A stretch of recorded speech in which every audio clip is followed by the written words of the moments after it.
Untuk sampai ke air terjun Karawa, butuh berjalan kaki sejauh 1 kilometer dari jalan kecamatan di Desa Beteng, Kecamatan Lembang.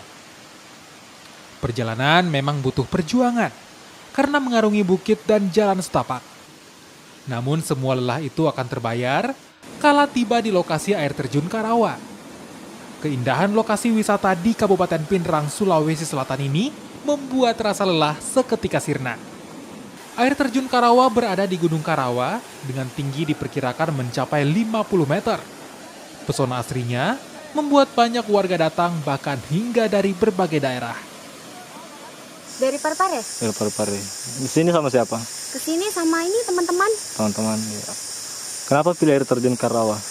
Karena penasaran dan aksesnya juga lumayan dekat dari Parepare. Apa sih yang menarik di air terjun Karawa ini? Air terjunnya lebih jernih kayaknya ya dibandingkan air terjun yang lain. Ya. Kalau untuk view-nya sendiri bagaimana? Lumayan, cukup instagramable gitu. Instagramable ya. Air terjun Karawa bisa jadi salah satu referensi bagi Anda yang berkunjung ke pulau bagian selatan Sulawesi. Keindahannya bisa menjadi obat penat dan juga penghilang rasa jenuh.